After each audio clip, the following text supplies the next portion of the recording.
दोस्तों एक बार वीर के शहर फुर्सतगंज में एक तबाही मचाने वाला भेड़िया आ जाता है और वो काफी शहर वालों को डराने लगता है। वो जंगल वाले रास्ते को भटक जाता है और वो वीर के शहर में आ जाता है। वीर के शहर में लोगों को काफी डराने लगता है और लोगों को काफी डर लगने लगता है और वो लोग अपने घर से बाहर भी नहीं जा रहे थे, सामान लेने के लिए भी अपने घर से बाहर नहीं निकल रहे थे उस भेड़िए से डर से।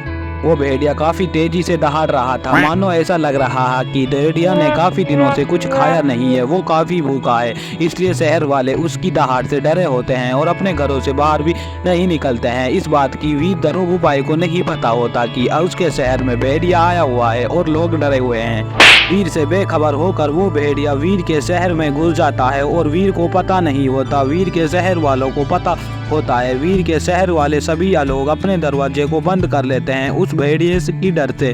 वो भेड़िया काफी तेजी से दहाड़ने लगता है। वीर के शहर में आकर कैसे लगता है मानो कितने दिन से कुछ खाया ही नहीं है। वो लोग अपने अपने दरवाजे को बंद कर लेते हैं। तभी अचानक से वो वीर को पुकारने लगते हैं, मानो ऐसा लगता है जैसे वो वीर को बुला रहे हैं। एक बार वीर और इमली का दोस्त पतलू अपने ही कमरे में सो रहा था। उसको काफी तेजी से बुखार हो रहा था और वो अपने कमरे से बाहर भी नहीं जा रहा था। वीर और इमली काफी परेशान हो जाते हैं। पतलू अपने कमरे से बाहर ही नहीं जाता था, पतलू अपने ही कमरे में सोता रहता था। एक बार वीर और इमली इसने को देखने आते हैं। पतलू अपने कमरे में ही सो रहा था। अरे पतलू तुम्हारे क्या हो रहा है? तुम अपने ही कमरे में लेटे रहते हो, कभी कमरे से बाहर भी नहीं जाते। पतलू तुम्हारे क्या हो रहा है? तुम अपने ही कमरे में रहते हो, तुम कुछ बताते भी नहीं हो। तुम्हारे कोई बीमारी तो नहीं है? तुम अपने कमरे से बाहर भी नहीं जाते। बताओ पतलू तुम्हारे क्या हो रहा है? तुम्हारे दोस्त वीर और इमली काफ़ी परेशान रहते हैं, तुम कमरे से बाहर ही नहीं जाते। बताओ ना पतलू तुम्हारे क्या हो रहा है?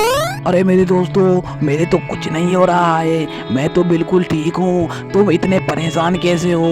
तुम सभी के सभी मेरे कमरे में आए हो, तुम्हें इतना परेशान होने की कोई ज़रूरत नहीं है। मुझे तो बस हल्का सा बुखार है और मेरे दोस्त मोटू को बुला दीजिएगा, मैं मोटू के साथ अस्पताल में जाऊँगा और मुझे थोड़ा सा बुखार है।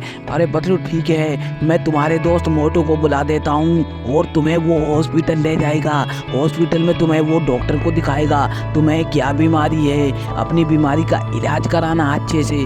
जाओ मैं तुम्हारे दोस्त को फ़ोन करता हूँ, फिर तुम अपने दोस्त के गेल चले जाना और डॉक्टर को दिखा लेना।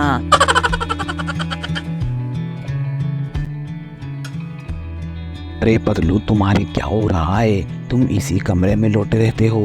तुम्हारे दादाजी ने मेरे को फ़ोन किया था, वो बोल रहा था पतलू कोई बीमार है, पतलू तुम्हें बुलाना चाहता है, तुम्हारे साथ हॉस्पिटल में जाना चाहता है, इसलिए मुझको यहाँ पर बुलाया है तुमसे मिलने के लिए। वो तुम्हें मैं हॉस्पिटल ले चलूँगा।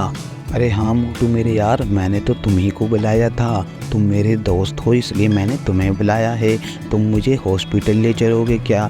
मुझे हॉस्पिटल जाना है और मुझे काफ़ी तेज़ी से बुखार हो रहा है, इसलिए मैं हॉस्पिटल जाना चाहता हूँ, मुझे डॉक्टर के पास ले चलो। अरे हाँ पतलू मैं तुम्हें डॉक्टर के ले चलता हूँ, डॉक्टर के मैं तुम्हें अभी ले चलता हूँ। चलिए डॉक्टर के चलते हैं।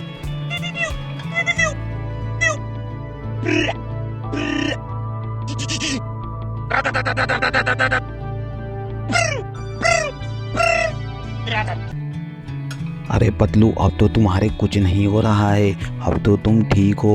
मैंने तुम्हें डॉक्टर के लिए आया हूँ, डॉक्टर ने तुम्हें दवा भी दे दी है, तुम अब क्या ठीक हो?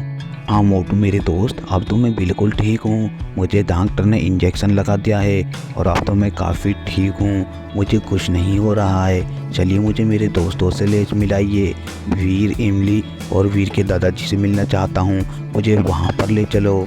अरे हाँ पतलू तुम्हें मैं अभी ले चलता हूँ और वीर के दादाजी इमली सभी से मिलेंगे जाकर घर पर। चलिए अब घर के लिए चलते हैं, तुम्हें सभी लोगों से मिलाते हैं।